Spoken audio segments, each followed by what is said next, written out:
Assembly ఎన్నికల తర్వాత speed తగ్గిన కారు కరీంనగర్ కథన పేరుతో గేర్ మారి టాప్ స్పీడ్ అందుకుంది. మాజీ సీఎం కేసీఆర్ తనకు అచ్చొచ్చిన ఎస్ఆర్ఆర్ కాలేజీ మైదానం నుంచి పార్లమెంటు ఎన్నికలకు సమర సంఘాన్ని పూరించారు. కేంద్ర రాష్ట్ర ప్రభుత్వాల తీరుపై తన పదునైన మాటల తూటాలను ఎక్కుపెట్టి గులాబీ శ్రేణుల్లో నూతన ఉత్తేజాన్ని నింపారు. రాబోయే పార్లమెంటు ఎన్నికలు ఆషామాషివి కాదని, మళ్లీ లేద్దాం మళ్లీ గెలుద్దామంటూ కార్యకర్తల్లో జోష్ నింపుతూనే తమాషాకు ఓటేయొద్దని ఆలోచించి నిర్ణయం తీసుకోవాలంటూ ప్రజలకు పిలుపునిచ్చారు. కరీంనగర్ కథన రంగమైంది. సీఎం కేసీఆర్ కథన శంఖం పూరించిన వేళ పెద్ద ఎత్తున తరలివచ్చిన గులాబీ దండు అభిమానులు ప్రజలు కరీంనగర్లో కదం తొక్కారు. వేలాదిగా తరలివచ్చిన ప్రజల మధ్య మాజీ సీఎం కేసీఆర్ రాబోయే పార్లమెంటు ఎన్నికలకు శంఖారావాన్ని పూరించారు. కథన పెరిగి కరీంనగర్ లోక్సభ పరిధిలోని 7 నియోజకవర్గాలకు చెందిన ప్రజలు అశేషంగా తరలిరాగా సభా ప్రాంగణం కిక్కిరిసిపోయి గులాబీమయమైంది. అధినేత కేసీఆర్ వేదికపైకి చేరుకోగానే మైదానంలో ఒక్కసారిగా జోష్ వచ్చి ఈలెలు, చప్పట్లు, జై తెలంగాణ నినాదాలతో మారుమోగిపోయింది. తనదైన శైలిలో ప్రసంగాన్ని ప్రారంభించిన సీఎం కేసీఆర్ కేంద్ర రాష్ట్ర ప్రభుత్వాల తీరుపై విరుచుకుపడ్డారు. అశేషంగా తరలివచ్చిన జనవాహినిని ఆద్యంతం తన ప్రసంగంతో ఆలోచించేలా చేశారు. సమైక్య రాష్ట్రంలో జరిగిన అన్యాయం నుంచి నేడు కాంగ్రెస్ ప్రభుత్వం చేస్తున్న దగా వరకు తూర్పారబట్టిన కేసీఆర్ బీఆర్ఎస్ పాలనలో యావత్ దేశానికి ఆదర్శంగా నిలిచిన తెలంగాణను కాంగ్రెస్ ప్రభుత్వం మళ్లీ వెనక్కి తీసుకెళ్తుందని నిప్పులు చెరిగారు. కాంగ్రెస్ ప్రభుత్వం అధికారంలోకి వచ్చిన 3 నెలల్లోనే ప్రజలను మోసం చేసి హామీలను నెరవేర్చడం లేదని, ఇదేమని అడిగితే దురుసుగా ప్రవర్తిస్తుందన్నారు. రైతు బంధు అడిగితే చెప్పుతో కొడతామంటున్నారని, 6 గ్యారెంటీల గురించి మాట్లాడితే తొక్కుతా సంపుతానంటున్నారని, ఇదేనా ప్రజలకిచ్చే గౌరవం అంటూ ప్రశ్నించారు. బీఆర్ఎస్ పాలనలో కావలసినంత సాగునీరు అందిస్తే కాంగ్రెస్ ప్రభుత్వం సాగునీరు ఇవ్వకుండా పంటలను ఎండబెడుతుందని దుయ్యబట్టారు. రాష్ట్రంలో అసమర్థ కాంగ్రెస్ పాలన నడుస్తుందన్న కేసీఆర్ కటక బంద్ అయినట్లు 100 రోజుల్లోనే కరెంటు ఎట్లా మాయమైందని ప్రశ్నించారు.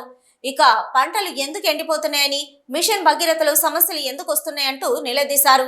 సీఎం రేవంత్ రెడ్డి అసహనంతో మాట్లాడుతున్నారన్న కేసీఆర్ ఆయన మాట్లాడేది ఒక ముఖ్యమంత్రి మాట్లాడే భాషేనా అంటూ ప్రశ్నించారు. నేను ఉద్యమంలో మాట్లాడినా తెలంగాణను వ్యతిరేకించిన వాళ్లను సన్నాసులు, దద్దమ్మలు అన్నా, కానీ సీఎంగా ఉన్నప్పుడు ఎప్పుడైనా ఇలాంటి దురుసు మాటలు మాట్లాడలేదన్నారు. రాబోయే పార్లమెంటు ఎన్నికలు ఆషామాషీ కాదని, క్లీన్ క్యారెక్టర్ ఉన్న వ్యక్తి వినోద్ కుమార్ ను భారీ మెజార్టీతో గెలిపించుకోవాలని పిలుపునిచ్చారు. ఏం మాట్లాడతామంటే మేము ఎక్కువ ఇస్తాం, మీకు 6 సందమామలు పెడతాం, 7 సూర్యులు పెడతాం అని మాట్లాడింది. రైతు బంధు 15,000 వేస్తాం, కళ్యాణ లక్ష్మికి తులం బంగారం కల్పిస్తాం.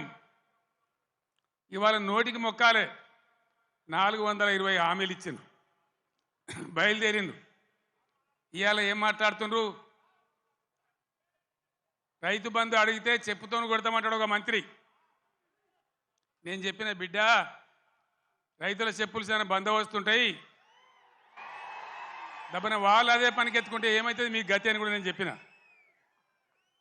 బందోబస్తు ఉండే ఆ రైతుల చెప్పులు. మంత్రిగా ఉన్న వ్యక్తి రైతు బంధు అడిగితే చెప్పుతోని కొట్టుకుంటాడు. ఇంకెవడో సన్నాసిగాడు కూడా అంటాడు. అంటే ఏందన్నట్టు? ఇప్పుడు ఇన్న ముఖ్యమంత్రి ఆయనను 6 గ్యారెంటీలు ఇవ్వయా, కరెంట్ ఎందుకు మాయమైందా, నీళ్ళు ఎందుకు మాయమవుతున్నాయని అడిగితే ఆయన నేను పండబెట్టి తొక్కుతా, పేగులు మెడలేసుకుంటా, పెండ ముఖానికి రాసుకుంటా, చీరుతా, సంపుతా, మానవ బాంబునైతా, మట్టి బాంబునైతా అని మాట్లాడతాడు. ఇంత అసహనమా? ఒక ముఖ్యమంత్రి మాట్లాడవలసిన భాషనా ఇది? పద్ధత? తెలంగాణ రాష్ట్రానికి, సమాజానికి ఇది ఒక గౌరవమా? దయచేసి ప్రజలు ఆలోచించాలని చెప్పి నేను కోరుతా ఉన్నా. ఈ కరీంనగర్ గడ్డ నుంచి యావత్తు తెలంగాణ ప్రజానీకానికి నేను పిలిపిస్తా ఉన్నా. తెలంగాణ ముఖ్యమంత్రి అంటే తెలంగాణ మాట్లాడే మాటలు, ఆ ముఖ్యమంత్రి మాట్లాడే మాటలు, ఎవరన్నా ముఖ్యమంత్రి పదవులు ఉన్న వ్యక్తి మేము మానవ బాంబులం అయితే మనం మాట్లాడొచ్చునా? మాకు మాట్లాడరాదా? తిట్టానంటే తిట్టు తక్కువనాయా? ఇవాళ గీయాలకు మొదలు పెడితే రేపు గీయాల దాకా తిట్టచ్చు.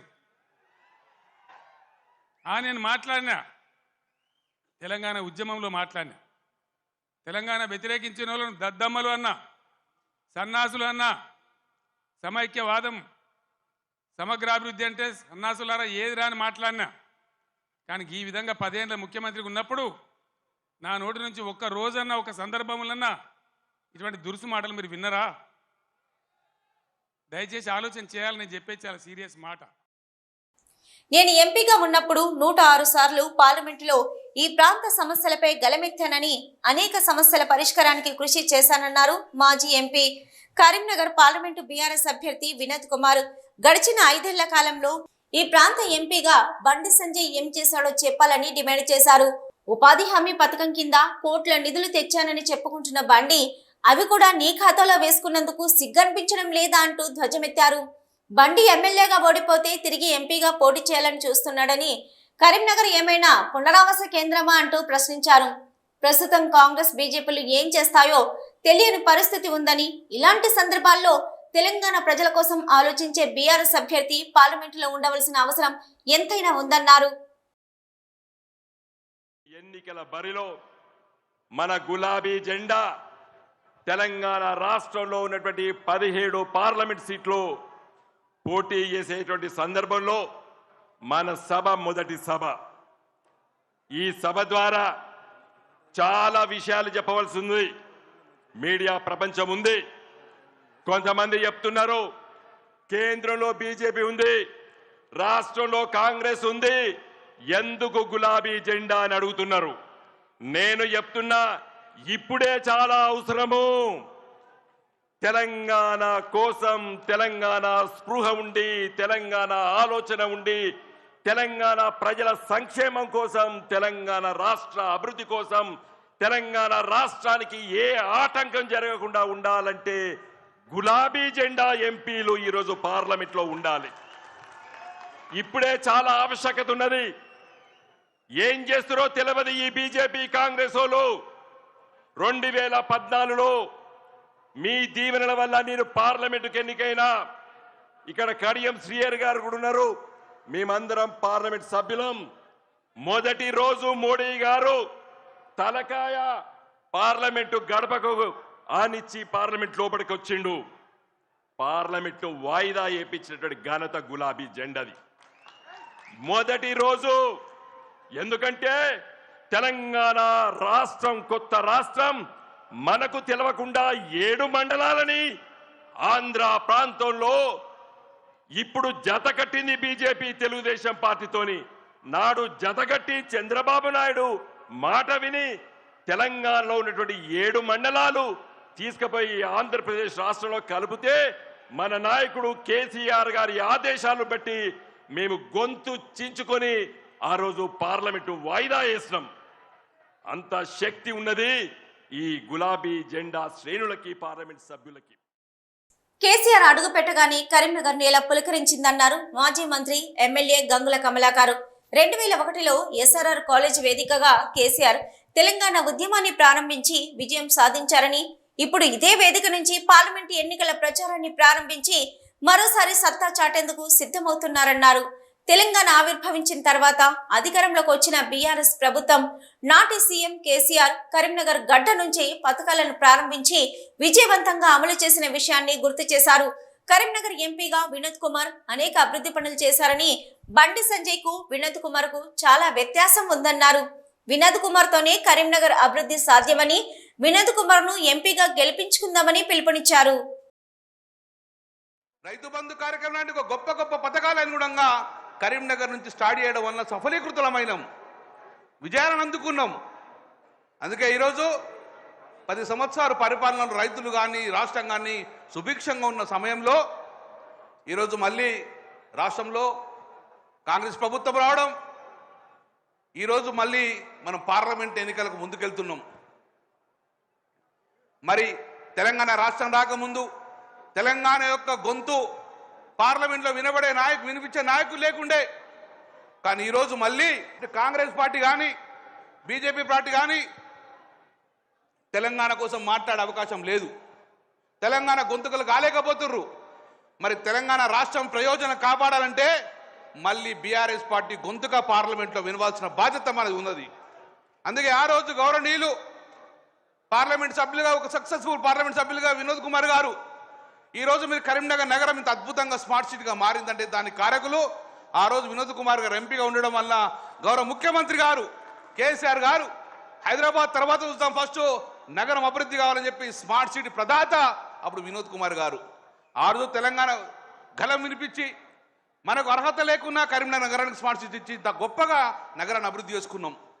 రైల్వే లైన్ కానివ్వండి, స్టేట్ లైన్ నేషనల్ హైవేస్ కానివ్వండి, ఏ రకమైన మన తెలంగాణ ప్రజలు కాపాడే గొంతగాను ఆ రోజు వినోద్ కుమార్ గారు వినిపించారు. మళ్ళీ మనందరం గుణంగా ఇటు కేంద్ర ప్రభుత్వం, ఇటు కాంగ్రెస్ పార్టీ కానీ బీజేపీ పార్టీ కానీ గొంతుకలు కాలేరు, తెలంగాణ ప్రజలు కాపాడలేరు. అందుకే మళ్ళీ మన తెలంగాణ ప్రయోజనాలు కాపాడాలంటే మన నీళ్లు మనకు రావాలి, మన అభివృద్ధి మనకు రావాలంటే మళ్ళీ మీరందరూ ఒక్కసారి చప్పటితో ఆశించాలి. వినోద్ కుమార్ గారిని పెద్ద మెజార్టీతోటి మనం గెలిపిస్తే తెలంగాణ రాష్ట్రం అభివృద్ధి జరుగుతుంది, కరీంనగర్ యొక్క పార్లమెంట్ అభివృద్ధి. కదినభేరి వేళ మాజీ ఎమ్మెల్యే రసమయి ఆట పాట మాట జనాలను ఉర్రూతొలగించడంతో పాటు ఆలోచింపజేశాయి. వినోద్ కుమార్ మంచి మనసున్న వ్యక్తిని కొనియాడారు రసమయి. మన కోసం తన్లాడి ఆలోచించి కష్టసుఖాలలో పాలు పంచుకునే వ్యక్తి వినోద్ కుమార్ అని అన్నారు. వినోద్ కుమార్ గొంతు పార్లమెంటులో వినబడాలంటే మనం గెలిపించుకొని పార్లమెంటుకు పంపించాలన్నారు.